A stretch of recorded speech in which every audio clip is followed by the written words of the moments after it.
Bonjour, nous sommes en 2014 et voici la suite des vidéos demandées par le père Marcel Lénès, par sœur Yvette Barriot, à propos de la spiritualité des missionnaires de la Bonne Nouvelle.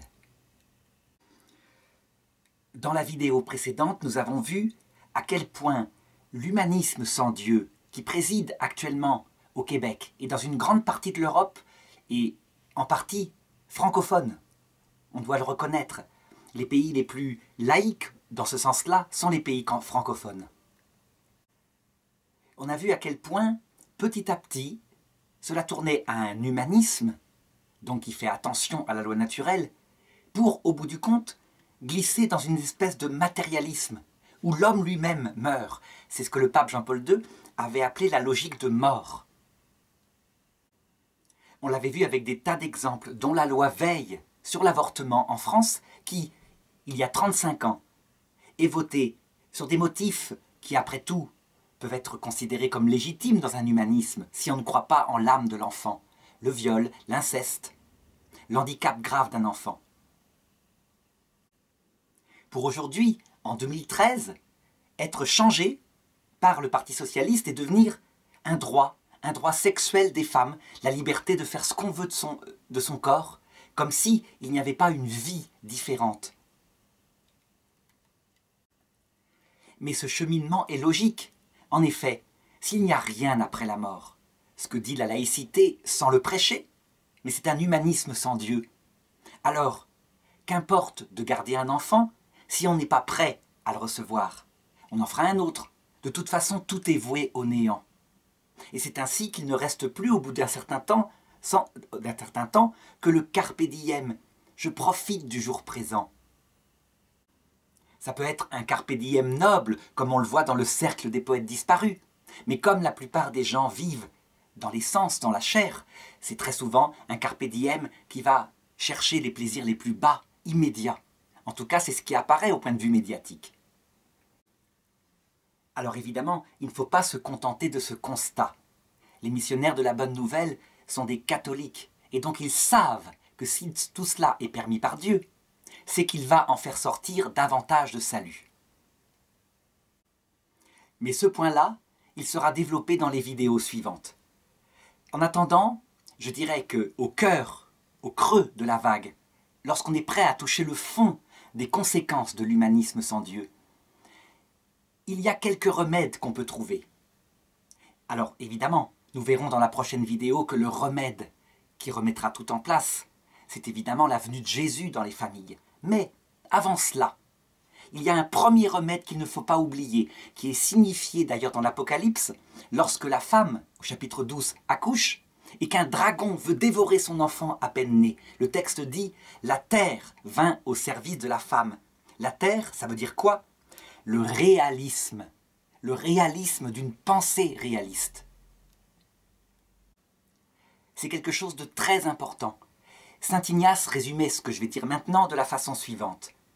Nous devons agir, regarder le monde comme si Dieu ne faisait rien, et nous devons prier parce que c'est Dieu qui fera tout.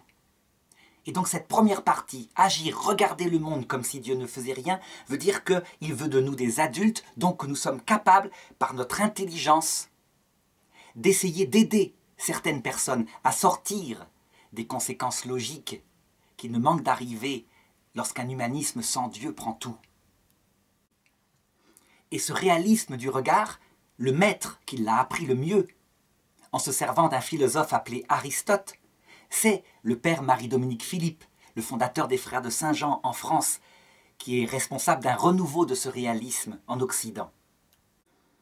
En effet, lorsque les hommes touchent le fond, et que, comme le dit saint Paul, il se passe ceci dans leur âme. C'est dans l'Épître aux Romains, chapitre 1, verset 27. Les hommes, délaissant l'usage qui est naturel d'une relation avec une femme, ont échangé leur rapport et ont brûlé de désir les uns pour les autres, perpétrant l'infamie d'homme à homme et recevant dans leur personne l'inévitable salaire de leur égarement. Donc lorsque, pensant qu'il n'y a pas de nature humaine, que la seule chose à faire, c'est de chercher son plaisir dans toutes les pulsions qu'il peut y avoir en soi, lorsque ça devient une doctrine d'État, au point qu'on dit aux familles que si elles mettent des valeurs à leurs enfants, elles ne respectent pas la liberté de leur développement selon leur nature, qui serait hétérosexuelle, homosexuelle, selon leur choix, peu importe. Lorsqu'on en arrive à ce fond, eh bien, le réalisme d'une pensée saine peut venir au service des gens avant même que le Christ vienne, avant même qu'il ne remette en place les choses, lui, par sa grâce. Donc il s'agit donc là d'une réflexion avec sa raison seule. Il ne faut pas négliger cette capacité de l'homme à raisonner sur lui-même. On le voit d'ailleurs dans l'Évangile, avec l'histoire de l'enfant prodigue, dans Luc chapitre 15, verset 16. L'enfant prodigue, c'est donc un enfant qui n'en a plus rien à faire de son père. On peut dire que ce sont les habitants du Québec, de la France, de la Belgique wallonne, qui, il y a un siècle, ont été les plus grands missionnaires de Jésus-Christ dans le monde entier. Et puis, un siècle plus tard, rejettent tout cela parce que peut-être qu'ils ont été dans l'excès de ferveur et qu'un excès provoque un rejet inverse. Donc, comme l'enfant prodigue, ils ont réclamé l'héritage au père, leur liberté. Et ils l'ont dépensé n'importe comment, ils sont en train de le faire. Et à un moment donné, évidemment, ils en récoltent les fruits, à savoir des angoisses, mais aussi la destruction de leur famille, des divorces en quantité, des enfants avortés, des personnes âgées abandonnées. C'est l'état de l'enfant prodigue lorsque, ayant tout dépensé, il se met à regarder la nourriture que mangent les cochons, et il aurait bien aimé en manger de ces caroubes que les cochons ont et qui sont meilleurs que ce qu'il avait à manger. Alors, dit l'Évangile, revenant en lui-même, l'enfant se mit à réfléchir. Et c'est ce que je voudrais faire dans cette vidéo, à savoir, maintenant, une redécouverte avec Aristote et le père Marie-Dominique Philippe de ce que c'est que la famille, de manière naturelle. En réalité, lorsqu'on regarde l'être humain, on s'aperçoit qu'il n'est pas, comme le pense l'humanisme sans Dieu devenu matérialisme, un individu solitaire à la recherche de ses pulsions. Ça, c'est source, comme l'indiquait le texte, des inévitables conséquences, solitude, dépravation dans tous les sens, mal-être, angoisse chez soi le soir quand on est tout seul alors que dans la journée on paraissait si joyeux. Non, l'être humain est fait pour être ensemble, je dirais homme et femme, et de fonder une famille. C'est une cellule naturelle, fondamentalement naturelle. Bon, avant d'en arriver là et de le montrer, je voudrais simplement manifester comment fonctionne l'être humain concrètement autour de quatre degrés de vie en lui, de vie pratique, psychologique, de bon sens, que tout le monde peut découvrir. Son corps, sa psychologie, sa vie spirituelle naturelle, donc l'amitié, la connaissance du monde, et le 4e degré, sa vie mystique. Il a besoin d'un sens à la vie. Analysons ces 4 degrés pour voir où on en est rendu actuellement et comment on peut, à partir de réalisme, retrouver quelque chose d'équilibré un petit peu. Le corps, c'est ce qu'il y a de fondamental quand un bébé naît. Les puéricultrices, elles vont regarder le poids de l'enfant. Est-ce qu'il mange bien? Est-ce qu'il grandit normalement selon une courbe? Donc c'est quelque chose d'essentiel. Je dirais qu'à l'heure actuelle, au Québec, en Europe occidentale, il ne reste plus que le corps. On dirait que le seul équilibre, les seules lois qui sont prises, c'est la santé du corps, interdiction de fumer, recul de tout ce qui peut nuire, les pesticides, écologie exacerbée, pour qu'on mange de plus en plus sain. On dirait qu'on peut prendre toutes sortes de lois d'interdiction, de limitation de la liberté, du moment que ça touche la santé du corps. C'est important, il ne faut pas le nier. Seulement, quand on regarde le degré numéro 2, donc la psychologie. La psychologie, ça veut dire la vie sensible, les sensations, se sentir bien, qu'on partage avec les animaux. Les animaux, ils aiment bien se sentir bien. Qu'on regarde un chien, quand il fait chaud, il se met sur le carrelage froid de la cuisine. Quand il fait froid, il se met sur le tapis. C'est normal, il cherche à être bien dans son corps, avoir des bonnes sensations. Il a besoin d'être entouré de tendresse. Eh bien, actuellement, les écologistes disent, avec raison, qu'il faut respecter la nature sensible des animaux. Il y a même en France un parti qui s'est créé et qui veut, dans la loi, mettre, je dirais, des droits des animaux. Un droit comme être sensible. Il ne peut pas être réduit à un meuble. Ils ont tout à fait raison. Il faut respecter la sensibilité des animaux. Par exemple, Une des lois françaises les plus importantes était l'interdiction de sevrer un petit chien avant un certain nombre de semaines, parce que sinon il ne serait pas équilibré. Il lui faut donc sa mère qui lui apprend certaines choses. Et à côté de ça, les mêmes écologistes se permettent, avec des sondages inventés d'on ne sait pas d'où, d'autoriser toutes sortes d'expérimentations sur les petits d'hommes, les petits enfants humains, du moment que ça va permettre le bonheur d'adultes, des célibataires, des couples homosexuels, toutes sortes de façons de vivre selon les pulsions des adultes, et on peut les adopter, et il n'y a pas de problème sur la filiation, etc. Eh bien, je dirais que le réalisme, c'est là, d'abord, qu'il doit se rendre compte qu'il y a une nature humaine des petits-enfants quand ils se développent dans leur sensibilité. Et ce n'est pas la nature humaine que l'idéalisme, je dirais de mai 68, prétend. Les gens disent actuellement, c'est dans les médias, qu'un enfant, il a besoin d'amour. Et c'est tout, et tout ira bien, que ce soit un couple de 2 hommes, de 2 femmes, célibataires, un père, une mère, peu importe, il a besoin d'amour. Or, des homosexuels peuvent donner tout aussi bien de l'amour. Eh bien, ce n'est pas vrai. Un enfant n'a pas besoin que d'amour. Il a besoin d'amour, c'est essentiel, évidemment. D'amour, de tendresse, j'entends. Il a besoin de repères, d'autorité, de structuration qui taille les pulsions qui vont pousser à droite à gauche. On dira, mais quoi, c'est un manque de respect de sa liberté. Cette phrase-là, est une projection de sa pensée d'adulte sur des petits-enfants. Un adulte, il fait ce qu'il veut, après tout. Il veut vivre sa vie n'importe comment, il est adulte, il a reçu des bases éducatives, il fait ce qu'il veut. Mais les enfants, eux, ne sont pas des adultes. Ils ont besoin d'être structurés. Si donc on donne plein d'amour sans structure, on les livre à leurs propres caprices. Des enfants qui se roulent par terre, qui n'obéissent pas, ou au contraire, qui sont très sages, mais sans force intérieure, qui s'écroulent dans l'anorexie à l'adolescence. Ça vient de quoi?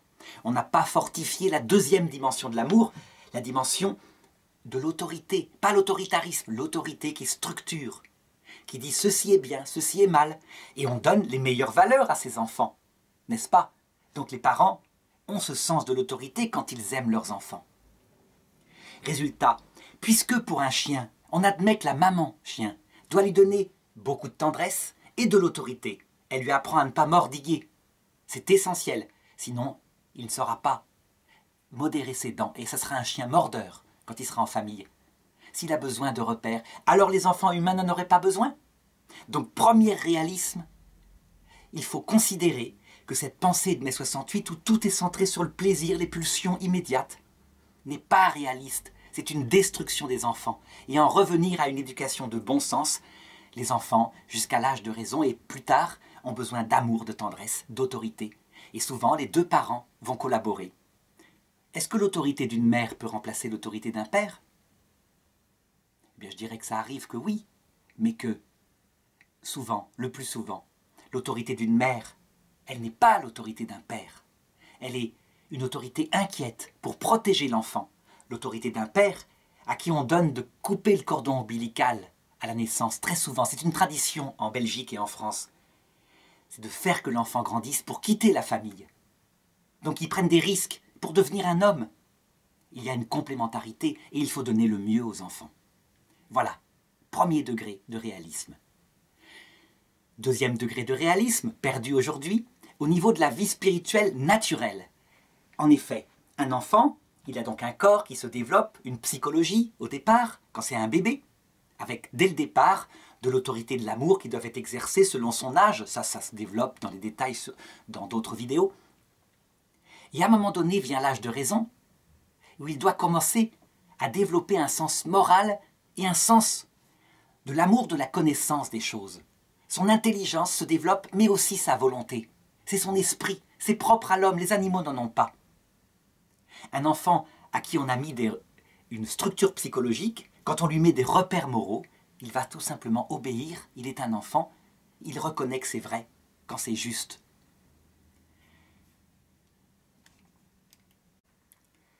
Qu'est-ce que j'appelle des repères moraux?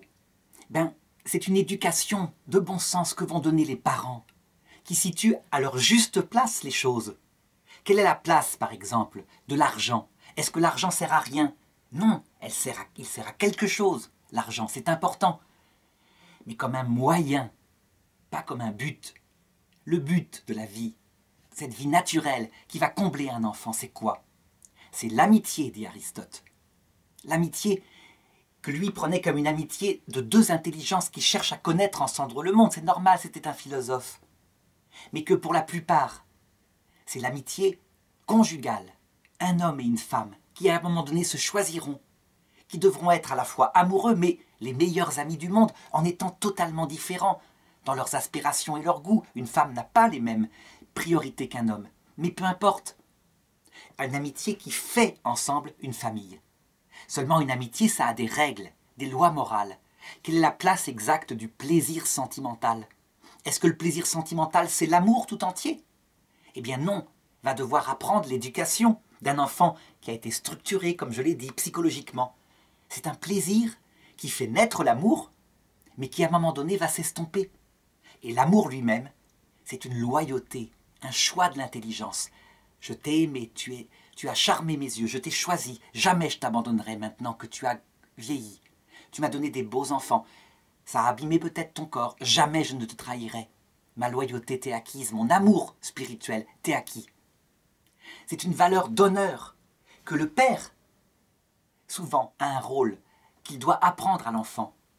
Souvent, la maman va insister sur le fait qu'il faut être heureux, mais le père, sur le fait qu'on est fidèle à sa parole.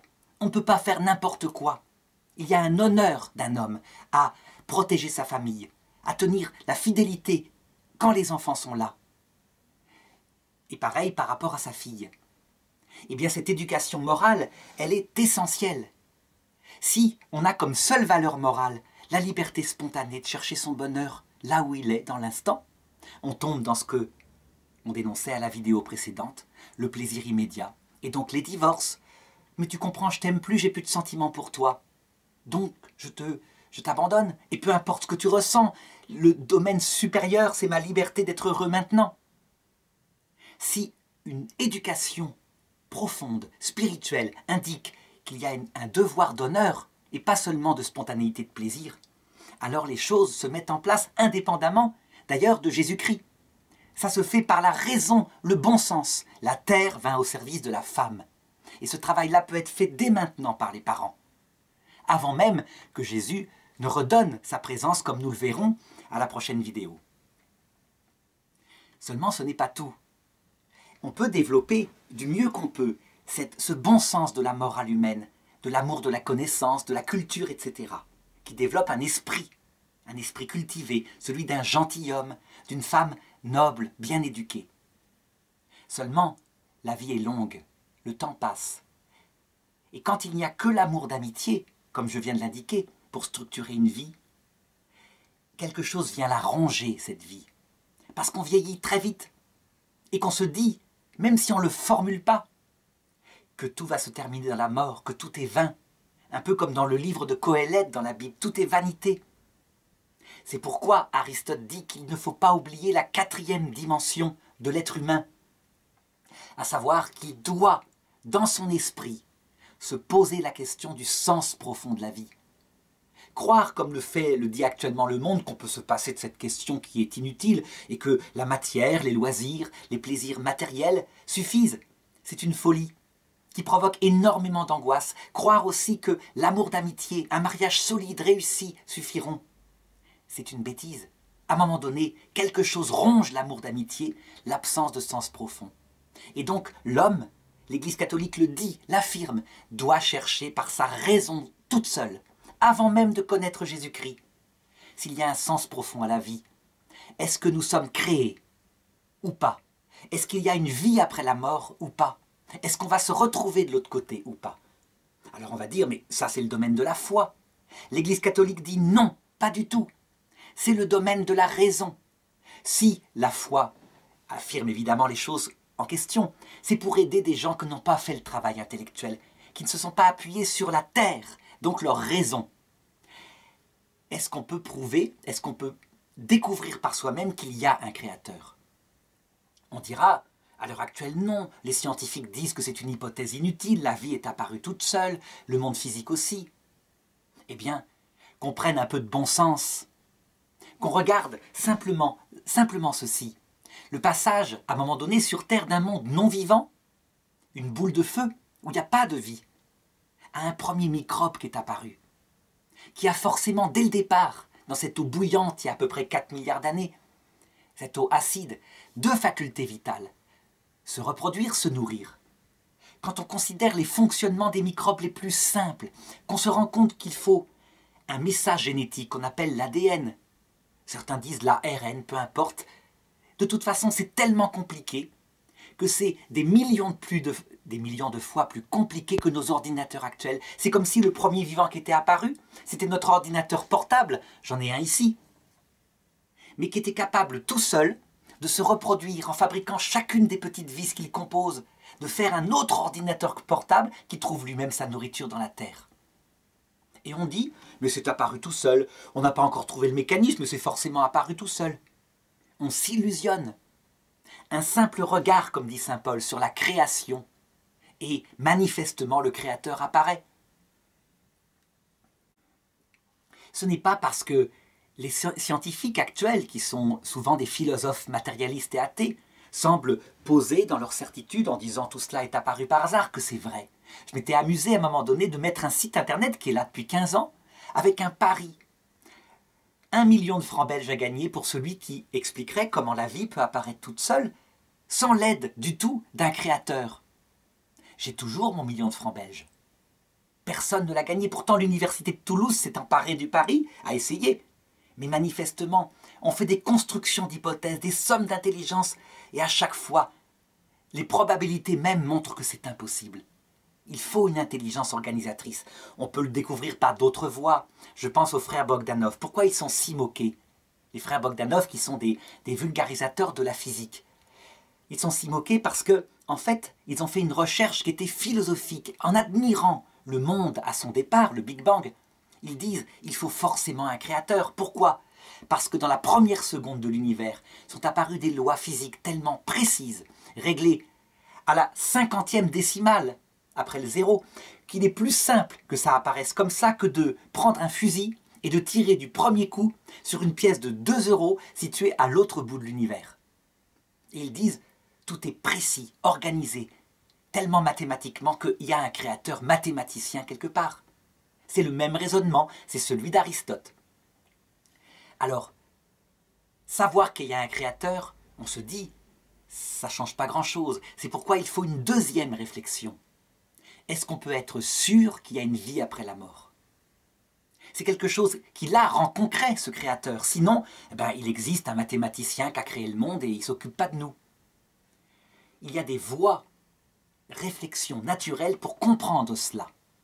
Il y a d'abord la voie d'Aristote, découvrir cet esprit humain dont on ne trouve pas d'organes dans le cerveau, bien qu'il se serve de tous les organes du cerveau. Il est propre à l'homme, c'est l'intelligence, la volonté, mais c'est une voie un peu abstraite qui concerne des philosophes. À l'heure actuelle où les familles sont si angoissées, parce qu'une sorte de chape de plomb humaniste athée domine le monde, comme triomphante, eh bien Dieu a bien voulu donner quelque chose de très important, très utile, les expériences proches de la mort, qui se multiplient parce que les techniques de réanimation permettent de réanimer des gens qui jamais n'auraient été réanimés il y a 50 ans. Et donc ils vivent tous la même chose. Enfin, pour ceux qui vivent l'expérience, une sortie du corps. Ils sont comme dans un corps double, ils voient, ils entendent ce qui se passe dans la pièce. Le passage par un tunnel, la vue d'un être fantastique de lumière, de tendresse, qui ne les juge pas, mais qui leur dit la vérité sur le mal qu'ils ont commis. Et la proximité de proches déjà décédés. Il est avec eux, la grand-mère, l'arrière-grand-mère, le grand-oncle, l'ange gardien, qui n'est pas une personne décédée, mais qui est là aussi. C'est NDE. Certains diront, mais c'est une pure fabrication du cerveau. C'est actuellement ce que l'humanisme sans Dieu essaye de dire, parce qu'il voit bien qu'il y a quelque chose quand même de mystérieux. Seulement, il y a un argument que jamais les personnes qui essayent de relativiser la chose n'arrivent à régler. C'est lors de la deuxième phase des NDE, donc la décorporation, la sortie du corps de la personne, lorsqu'elle peut témoigner qu'elle voit de ses yeux des choses qui se passe dans la pièce, ou alors à 700 km, où se trouve par exemple sa mère. Si elle y pense, elle se retrouve tout de suite auprès de sa mère, et elle peut voir à l'heure précise de son arrêt cardiaque ce qu'elle est en train de faire. Si par exemple sa mère est en robe de chambre rose avec des points verts, en train de faire le ménage et de chanter une chanson d'opéra, et qu'elle le voit en acte, et qu'elle lui raconte étant réveillée à l'hôpital, eh bien là, on aura beau inventer toutes les théories sur le cerveau qui réagit parce qu'il faut anesthésier la mort en train de venir, on ne pourra pas expliquer la vision objective de quelque chose qui se passe vraiment à ce moment-là.